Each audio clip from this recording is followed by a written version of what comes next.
दोस्तों नमस्कार। तो कैसे हैं आप सभी लोग। देखिए आज के इस वीडियो में हम लोग क्लास 10th अर्थशास्त्र के तीसरे अध्याय जिसका नाम है मुद्रा बचत एवं साख, इसी का दोस्तों जितना भी लघु उत्तरीय प्रश्न है टोटल का टोटल देखने वाले हैं। अब इसमें प्रश्न कौन कौन सा होने वाला है, तो प्रश्न होने वाला है वस्तु विनिमय क्या है, मौद्रिक प्रणाली क्या है, मुद्रा का परिभाषा दे, एटीएम क्या है, क्रेडिट कार्ड क्या है, बचत क्या है, साख क्या है, इन सभी क्वेश्चंस का आंसर हम लोग देखने वाले हैं। तो आपको करना क्या है, आपको बस वीडियो को लाइक करके चैनल को सब्सक्राइब तो कर ही लेना है। और हाँ, अपने इस चैनल यानी कि बोर्ड क्रैकर्स पर ऑब्जेक्टिव का सीरीज भी चल रहा है साइंस और सोशल साइंस का, तो आपको उस सीरीज से भी जुड़ जाना है मेरे भाई। तो आइए देखते हैं सबसे पहला नंबर जो क्वेश्चन है इस चैप्टर का वह क्या है। तो आइए देखिए यहाँ पे मुद्रा बचत एवं साख का सबसे पहला नंबर जो लघु उत्तरीय प्रश्न है वह है कि वस्तु विनिमय क्या है। जिन मेरे भाइयों को नहीं पता है विनिमय का अर्थ, तो उन भाइयों को बता दे कि देखिए विनिमय का अर्थ होता है अदला बदली। देखिए अभी हमारे समाज में पैसा है, मुद्रा है, तो लोग मुद्रा से किसी चीज को खरीदा था। लेकिन एक समय ऐसा था मेरे भाई जब इस समाज में पैसा नहीं था, ये बात हम बहुत पहले का कर रहे हैं। उस समय क्या होता था कि लोग एक वस्तु से दूसरे वस्तु का अदला बदली करता था, तो उसी को बोला जाता है वस्तु विनिमय। आइए आप परिभाषा से भी समझ जाइएगा। तो देखिए यहाँ पे वस्तु विनिमय क्या है इसको हम लोग समझते हैं। तो देखिए यहाँ पे कह रहा है कि वस्तु से वस्तु की अदला बदली वस्तु विनिमय कहलाती है। अभी आपको बताया है तो वस्तु विनिमय क्या है, तो वस्तु से वस्तु की अदला बदली वस्तु विनिमय कहलाती है, जैसा कि आप डेफिनेशन में भी देख सकते हैं।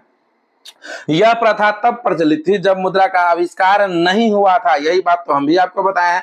माना कि रामेश्वर के पास गेहूं है और रहीम के पास कपड़ा है। अब रामेश्वर को कपड़े की आवश्यकता है और रहीम को गेहूं चाहिए, तो इस स्थिति में क्या होता था कि गेहूं से कपड़े का अदला बदली हो जाता था। इसी को हम लोग कहते हैं वस्तु विनिमय। यानी कि वस्तु विनिमय का क्या अर्थ है, तो वस्तु विनिमय का अर्थ है सर वस्तु से वस्तु का अदला बदली, वस्तु से वस्तु का अदला बदली। आइए अब देखते हैं अगला क्वेश्चन यानी कि दूसरा नंबर जो क्वेश्चन है वह, और देखिए यहाँ पे जो दूसरा नंबर क्वेश्चन है वह क्या रहा है मेरे भाई कि मौद्रिक प्रणाली क्या है। जिन मेरे भाइयों को नहीं पता है कि मौद्रिक प्रणाली क्या है, तो उसे बस वीडियो को पूरा देखना है, पूरे के पूरे आपको समझ में आ जाएगा। तो देखिए यहाँ पे मौद्रिक प्रणाली क्या है, इसे हम लोग जानते हैं, इसे हम लोग पढ़ते हैं, इसे हम लोग समझते भी हैं कि मौद्रिक प्रणाली क्या है। तो देखिए यहाँ पे कह रहा है कि वस्तु विनिमय प्रणाली में कभी कभी अनेक कठिनाइयां उपस्थित हो जाया करती थी। कह रहा है कि वस्तु विनिमय प्रणाली में क्या होता था, कभी कभी अनेकों कठिनाइयां जो है वह उपस्थित हो जाया करती थी। फलस्वरूप क्या हुआ कि मुद्रा का आविष्कार हुआ। अब देखिए उस समय क्या होता था कि जैसे हमको 1 केजी चावल का आवश्यकता है, तो उसके बदले तो हम गाय नहीं दे सकते हैं, तो ये सब परेशानी होता था। तो फलस्वरूप क्या हुआ कि मुद्रा का आविष्कार हुआ। अब लोग अपनी उत्पादित कर रहा है कि अब लोग अपनी उत्पादित वस्तु बाजार में बेचकर मुद्रा प्राप्त करने लगे। मुद्रा प्राप्ति के बाद वे उस मुद्रा से अपनी आवश्यकता की वस्तु खरीदने लगे। इससे उन्हें पसंद की वस्तुएं खरीदने में आसानी हो गई। इस प्रकार मुद्रा से वस्तुओं की खरीद बिक्री को ही हम लोग मौद्रिक प्रणाली कहते हैं। तो मौद्रिक प्रणाली किसे कहते हैं, तो मुद्रा से किसी वस्तु के खरीद बिक्री को ही हम लोग क्या कहते हैं, मौद्रिक प्रणाली कहते हैं। तो ये हो जाएगा इस क्वेश्चन का आंसर। अब आइए हम लोग अगला जो क्वेश्चन देखने वाले हैं वह क्वेश्चन है कि मुद्रा का परिभाषा दे, अर्थात मुद्रा क्या है, मुद्रा का परिभाषा दे। ये सभी क्वेश्चन है देखिए ना। तो इसका आइए ना हम लोग आंसर देखते हैं कि मुद्रा का परिभाषा क्या हो जाएगा। तो देखिए यहाँ पे कह रहा है कि मुद्रा की परिभाषा दे। अब देखिए यहाँ पे कह रहा है कि वह मुद्रा वह साधन है। मुद्रा क्या है भाई, तो मुद्रा वह साधन है जो सरकार द्वारा जारी की जाती है। मुद्रा क्या है, तो मुद्रा वह साधन है जो सरकार द्वारा जारी की जाती है और देश में सबके द्वारा मान्य होती है। इससे देश के किसी कोने में अपनी पसंद की कोई भी वस्तु खरीदी जा सकती है। मुद्रा क्या है, तो मुद्रा वह साधन है जो सरकार के द्वारा जारी की जाती है और देश में सबके द्वारा मान्य होती है। उसे सब मानता है कि भाई यह 1 रुपया है, या 2 रुपया है, 200 है, 400 है, 2000 है, 4000 है ना। इससे देश के किसी भी कोने में अपनी पसंद की कोई भी वस्तु खरीदी जा सकती है, या आवश्यकता से अधिक वस्तु हो तो उसे बेची भी जा सकती है। आगे देखिए यहाँ पे कह रहा है कि प्रमुख अर्थशास्त्री क्राउथर का कहना है कि जिस प्रकार यंत्र शास्त्र में चक्र का, विज्ञान में अग्नि का और राजनीति में मत का स्थान है, वही स्थान आज के आर्थिक जीवन में मुद्रा का है। आगे देखिए यहाँ पे कह रहा है कि आज मुद्रा के बिना मनुष्य का एक कदम भी चल पाना कठिन है, या चलना कठिन हो गया है। तो ये हो जाएगा आंसर। तो मुद्रा क्या है, मुद्रा वह साधन है जिससे हम क्या करते हैं कि मुद्रा वह साधन है जिससे हम क्या करते हैं कि अपनी पसंद की किसी भी वस्तु को खरीदते हैं उससे, या किसी भी वस्तु को बेचते हैं। मुद्रा पूरे देश में मान्य होता है, ऐसे सब पूरे देश के लोग मानते हैं। क्राउथर का क्या कहना है, तो क्राउथर का कहना है कि जिस प्रकार यंत्र शास्त्र में चक्र का, विज्ञान में अग्नि का राजनीति में वोट का स्थान है, वही स्थान आज के इस आर्थिक जीवन में मुद्रा का है। तो ये हो जाएगा इसका आंसर। अब आइए अगला क्वेश्चन देखते हैं, यानी कि चौथा नंबर जो क्वेश्चन है वह देखते हैं। और देखिए यहाँ पे चौथा नंबर जो क्वेश्चन है वह क्या कह रहा है।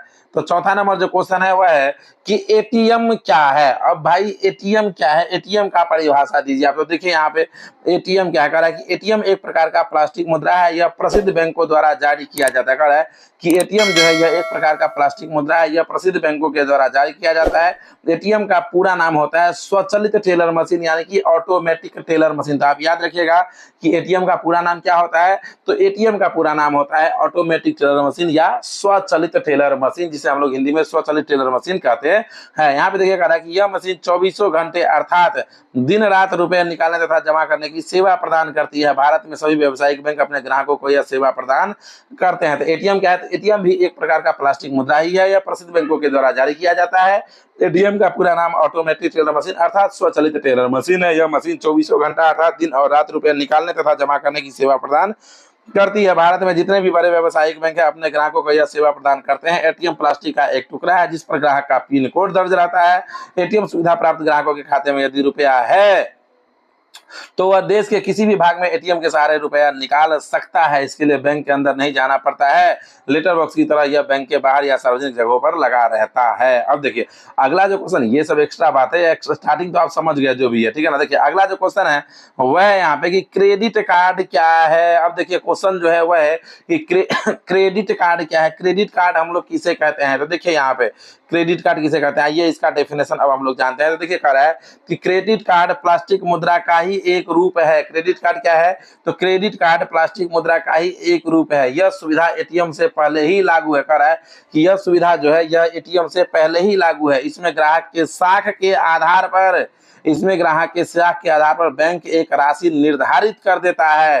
क्रेडिट कार्ड धारी बैंक द्वारा निर्धारित राशि के अंदर किसी भी दुकान से या किसी भी व्यक्ति से या वस्तु या सेवा खरीद सकता है, चाहे उसके अकाउंट में पैसा हो या ना हो। वस्तु या सेवा विक्रेता उस कार्ड का, देखिए यहाँ पे कह रहा है नंबर या कोड ले लेता है। क्रेडिट कार्ड धारी के खाते से रुपया अपने खाते में डलवा लेता है। इससे ग्राहक को लाभ है कि नगद रुपया लेकर घूमना नहीं पड़ता है। साथ ही आपका एक क्रेडिट फिक्स है, तो आपके अकाउंट में पैसा हो या ना हो आप उसका यूज कीजिए और महीना पूरा हुआ तो उसका पैसा अपना जो है जमा कर दीजिए। अब देखिए अगला जो क्वेश्चन है, यानी कि छठा नंबर जो क्वेश्चन है वह देखिए यहाँ पे है कि बचत क्या है। क्वेश्चन है कि बचत क्या है। बचत क्या है मेरे भाई, सभी को इसका आंसर पता है। अब हम 500 रुपया कमाते हैं, 250 खर्च कर दिए, 250 बचा, दैट इज बचत। बचत क्या है, तो जो हम कमाते हैं यानी कि जो हमारी आय है, आय और व्यय के अंतर को ही बचत कहते हैं। तो देखिए यहाँ पे क्या कह रहा है कि व्यक्ति अपनी आय की अपनी आवश्यकता की पूर्ति के लिए व्यय करता है। कह रहा है कोई भी व्यक्ति अपने आय का जो है अपनी आवश्यकताओं की पूर्ति के लिए व्यय करता है। वास्तव में व्यक्ति आय का अर्जन इसलिए करता है कि किसी समय सीमा के अंदर व्यक्त की गई आय और व्यय में जो अंतर होता है उसे बचत कहते हैं। कह रहा है कि देखिए यहाँ पे बचत क्या होता है, तो किसी भी समय सीमा के अंदर व्यक्ति जो पैसा कमाता है और जो खर्च करता है, तो कमाने और खर्च करने का जो अंतर होता है उसे ही हम लोग बचत कहते हैं। अब देखिए बचत वो नहीं होगा कि आप कमाएंगे 5 रुपया खर्च करेंगे 10 रुपया, तो उसे कर्ज कहते हैं।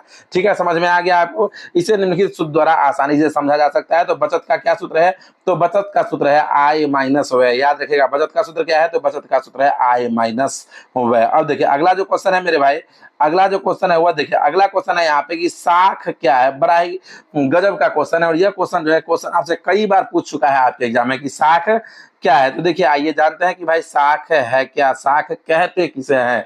तो देखिए यहाँ पे कह रहा है कि विश्वास और भरोसा का एक नाम साख है। विश्वास और भरोसा का एक नाम साख है। जिस व्यक्ति पर समाज को अधिक विश्वास और भरोसा रहता है उस व्यक्ति की साख भी अधिक रहती है। वैसे तो साख के आधार पर व्यक्ति किसी भी व्यापारी से वस्तु खरीद सकता है और दिए गए समय सीमा के अंदर भुगतान कर सकता है, लेकिन वास्तव में साख का सृजन बैंक करते हैं। वे अपने विश्वासी ग्राहक को एक सीमा के अंदर बैंक से रुपया निकालने की सुविधा देते हैं, भले ही उसके जमा खाते में रुपया हो या न हो, और इसी के आधार पर क्रेडिट कार्ड भी मिलता है मेरे भाई। तो कमेंट करके बताओ कि आपको ये वीडियो कैसा लगा है। वीडियो अच्छा लगा तो वीडियो को लाइक करके चैनल को सब्सक्राइब कर लेना। और हाँ, आप हमें कमेंट करके जरूर बताना कि आप हमें बिहार के किस डिस्ट्रिक्ट से देख रहे हैं या फिर आप अदर स्टेट से देख रहे हैं, तो उस स्टेट का नाम कमेंट बॉक्स में कमेंट कीजिएगा। Thank you for watching, thank you so much मेरे भाई।